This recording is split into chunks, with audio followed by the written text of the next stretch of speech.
The rain in Silveridge, Connecticut didn't just fall. It felt like a heavy, cold curtain being drawn over the world, isolating every soul in its own private misery. It was that kind of relentless, mid-October downpour that turns the fallen maple leaves into a slick, orange sludge that clings to everything. I stood on my own front porch, my heavy work boots caked with the gray mud of a 12-hour shift at the city planning office. My back ached, a dull throb that pulsed in time with the rhythmic drumming of the water against the metal gutters I'd installed myself just 2 summers ago.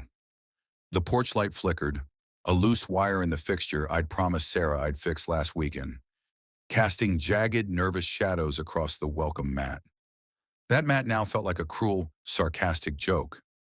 Inside, the muffled sounds of laughter, sharp, polished, and then sounding like expensive crystal shattering on a marble floor, cut through the storm. It was the sound of a world that required a tuxedo and a seven-figure bank account, a world I wasn't invited to, even though I paid the mortgage on the room where the laughter was happening. I reached for the brass handle, my fingers cold and stiff, but before my key could even find the lock, the door cracked open. My wife, Sarah, stepped into the sliver of light. She wasn't wearing her usual loungewear. She was in a charcoal-colored tailored dress that screamed Fifth Avenue, her hair pinned back with a clinical precision that made her look like a stranger from a high-fashion magazine. Before I could even mutter a "hey," she pressed her palm firmly against my chest. Her fingers, manicured and cold, dug into the rough fabric of my city-issued work jacket. She didn't look at my face. Her eyes were fixed on the streak of dried concrete on my collar. "My new boss is here, Elias. Julian Vane. He's the most important person in this state right now. We're finalizing the acquisition of the firm, and everything is on the line. Please, just this once. Don't embarrass me," she whispered. Her voice wasn't filled with plea.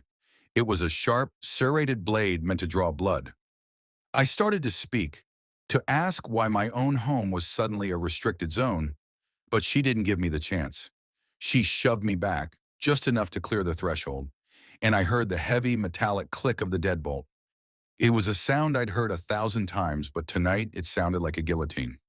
Before we go deeper into this story of betrayal and high-stakes justice, take a second and hit that subscribe button. Give this video a like, and let us know where you're watching from. I'm curious to know how far these stories of family secrets and revenge travel. I walked down the stairs to my old Ford F-150, the engine turning over with a reluctant metallic groan. As I sat there, the heater blowing lukewarm air that smelled of old coffee and sawdust, I saw it. A sleek, midnight black European sedan was parked dead center in our driveway, blocking my usual spot. It was a predator crouching in the dark, its chrome accents glinting under the flickering porch light. Sarah had invited power into our sanctuary and treated me like the clutter that needed to be cleared away. On the dashboard, a stray receipt from our anniversary dinner last month stared back at me. A month ago, I was her rock. Tonight, I was just the mud on her expensive new carpet.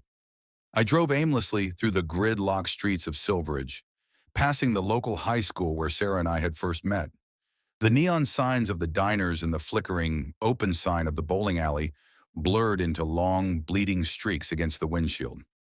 My mind kept looping back to the look in her eyes. Not guilt, but a cold, calculated ambition. Sarah had always been driven, but since she started at Sterling and Associates, that drive had turned into a sharp edge. I pulled into the parking lot of a 24-hour pharmacy. My phone buzzed in the cup holder. I expected a "sorry, he's gone. Come back." Instead, it was a text from Sarah. "Make sure you don't come back tonight. So Julian is staying for a late-night strategy session? Stay at your brother's.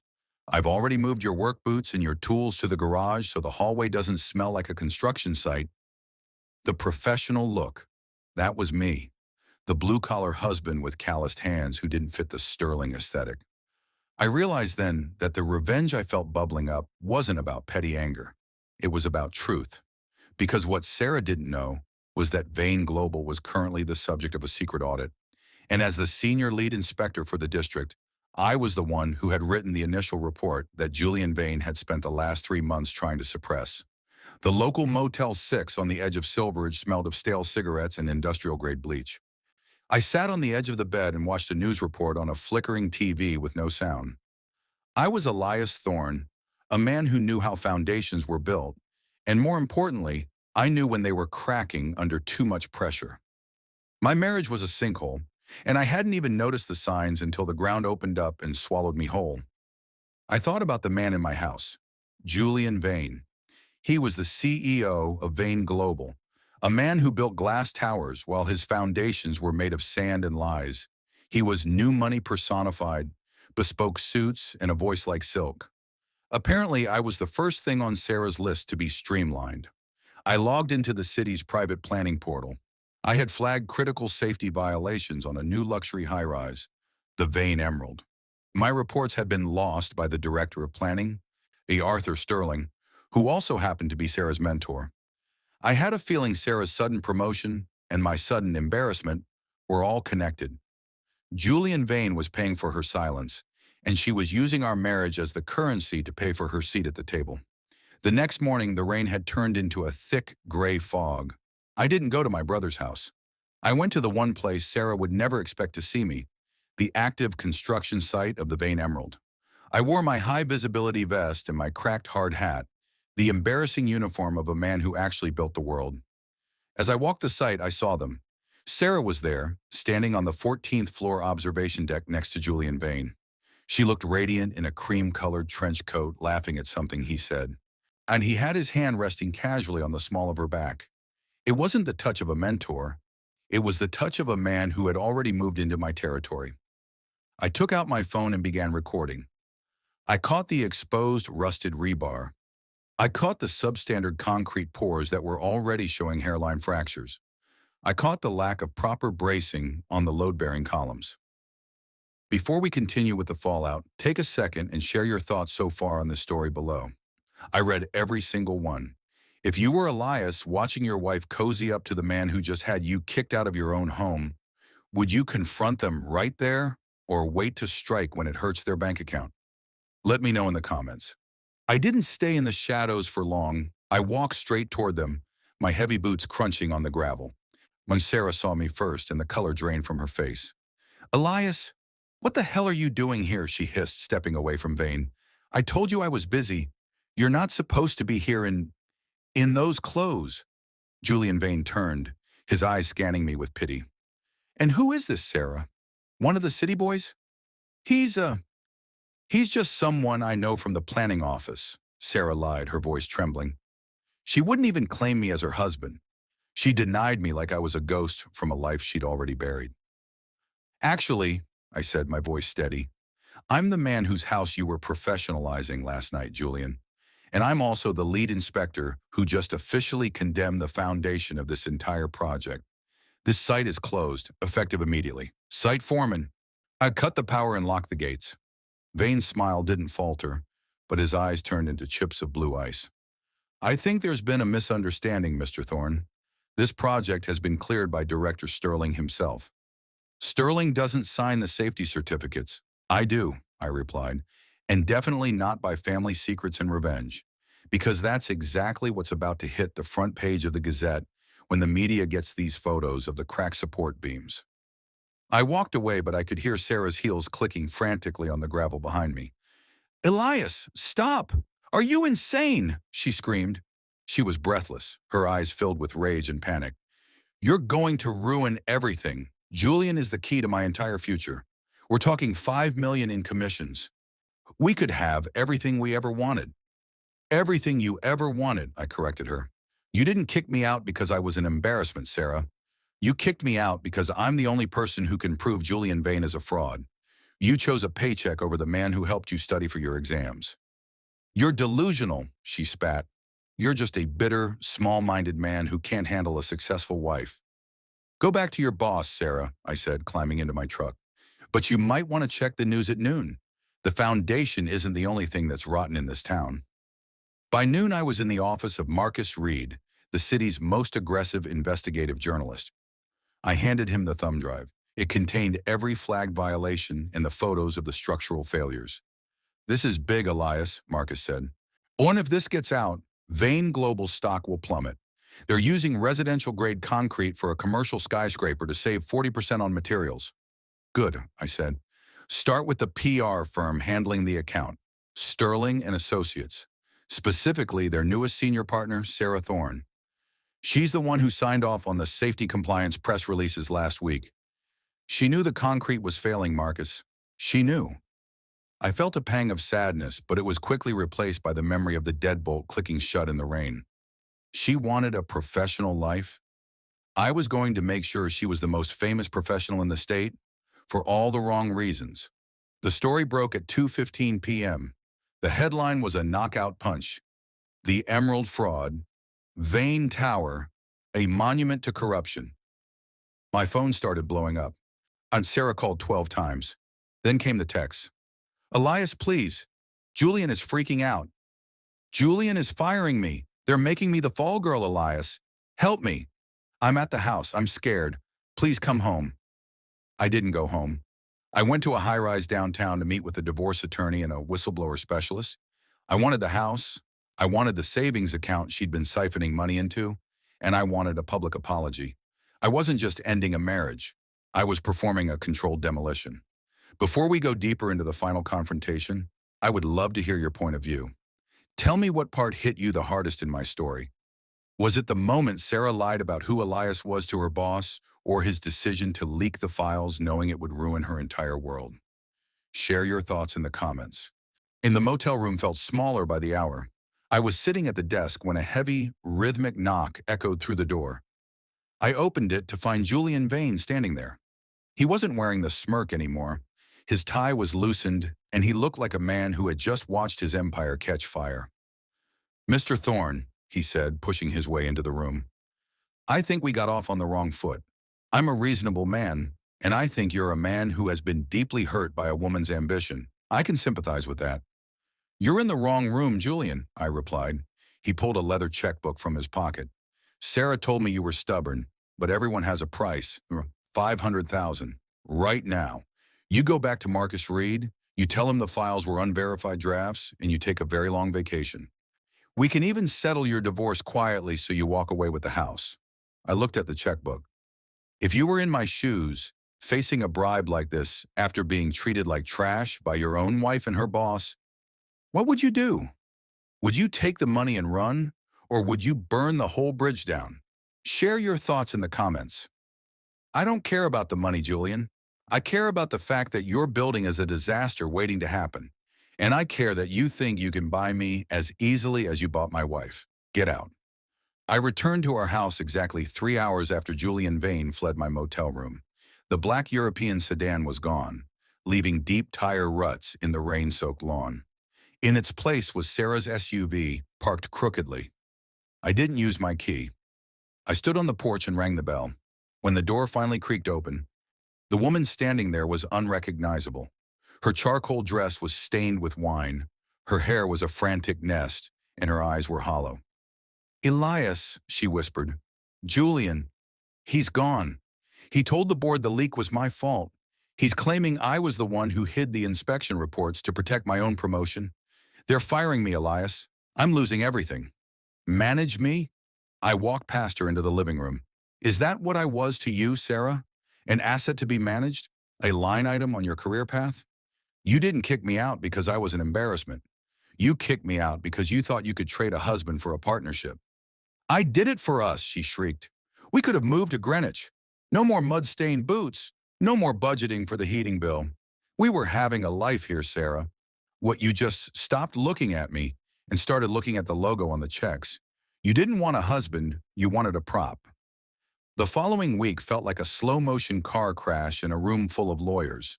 It turned out Vane Global had been running a double-book accounting system, laundering infrastructure grants through PR shells, including the firm where Sarah worked. Sarah wasn't just facing unemployment, she was facing a federal grand jury. She had signed off on compliance documents she hadn't even read, blinded by the vision Julian Vane had sold her. She was the perfect scapegoat. I sat across from my lawyer, Elena. She's in deep, Elias. The feds are looking at wire fraud and racketeering. Because the house and the savings were technically marital assets, And because you are the primary whistleblower, we can shield your half. One but her half, the government is going to move to seize it. The home you built is going to be sold at a federal auction. Let them take it, I said. I want the truth on the record. I want family secrets and revenge to be the only thing people remember about Julian Vane. The deposition room was a windowless, airless box. Sarah sat across from me, looking small and fragile in a cheap off-the-rack suit. Julian Vane was there too, flanked by 4 lawyers. He looked like a cornered wolf. Mr. Thorne, the federal prosecutor began, can you confirm the date you first flagged the structural irregularities at Vane Tower? I looked Sarah dead in the eye as I answered. October 14th, the same day my wife told me she'd been promoted to senior partner. I told her then that the project looked shaky, because she told me I didn't understand high-level business and to stay out of it. She told me my blue-collar concerns were an embarrassment to her new status. Sarah flinched. She looked at the table, her hands trembling so hard she had to sit on them. And did Mrs. Thorne ever ask you to withhold these reports? Before we go deeper, I would love to hear your point of view. Tell me what part hit you the hardest in my story. Should Elias protect the woman he once loved? Or should he let her face the full weight of the law for choosing a corrupt boss over her own husband? Share your thoughts in the comments. She didn't ask me to withhold them, I said slowly. Sarah looked up, a spark of hope lighting up her face. She told me they didn't exist. Once she told me I was embarrassing her by even bringing up the safety of the people who would live in that building. She chose to believe a lie because the lie came with a corner office. She wasn't a criminal mastermind, Julian. She was just your easiest mark. The prosecutor nodded. It established her intent to ignore the truth, enough to sink her career forever. Julian Vane, however, wasn't getting away with intent. My testimony proved he had knowingly used substandard materials. By the time we walked out of that room, the FBI was waiting in the hallway with handcuffs. Vane didn't even look back at Sarah. He stepped over her as if she were a piece of trash. A month later, I stood in the living room of our house. The furniture was gone. The walls were bare. Sarah was there, standing by the window, holding a single battered suitcase. The house was being sold to pay back the victims of the fraud. She was moving into a small studio apartment above a laundromat, working a job as a junior data entry clerk. I really did love you, Elias, she said, her voice hollow. I know you did, I replied. But you loved the idea of who you could become more. You thought I was the anchor holding you back, when I was actually the only thing keeping your ship from hitting the rocks. You cut the line, Sarah. I walked through the house one last time. I went down to the basement and checked the foundation. It was solid. No cracks, no shortcuts. I had built this place to last 100 years. It was a shame the people inside weren't built with the same integrity. As I reached the front door, I remembered the night of the rainstorm. Don't embarrass me, I whispered to the empty hallway. Now I stepped out onto the porch. The sun was shining now. I felt lighter than I had in a decade. I wasn't the embarrassing husband anymore. I was the man who had stood his ground. I started my own consultancy firm, Thorne Structural Integrity. I worked with the city to tighten the regulations Sarah's firm had tried to bypass. I saw Sarah once more at a crowded coffee shop. She looked tired. She didn't wave. She just gave me a slow, solemn nod, a silent acknowledgement of the bridge that had been burned. The Vane Tower was eventually demolished. It became a public park dedicated to the whistleblowers of the city. Every time I drive by it, I'm reminded that sometimes you have to tear something down completely before you can grow something beautiful in its place. Looking back, that night in the rain was the greatest gift I ever received. It forced me to see the cracks in my life before the whole roof came down. I lost a house, but I found my soul. I am Elias Thorne. I am a builder, a truth teller, and a man who finally knows exactly who he is. Thank you so much for walking through this journey of betrayal and justice with me. This story is a reminder that the truth always finds its way to the light, no matter how hard someone tries to lock the door. If you enjoyed this cinematic experience, please hit that like button, leave a comment with your overall thoughts on Elias's journey, and subscribe to Family Secrets and Revenge for more stories where the truth finally gets its day. Your support means the world to us and helps us keep telling these powerful stories. Tell me, what was the most emotional part of this case for you? Share your thoughts in the comments below. Until next time,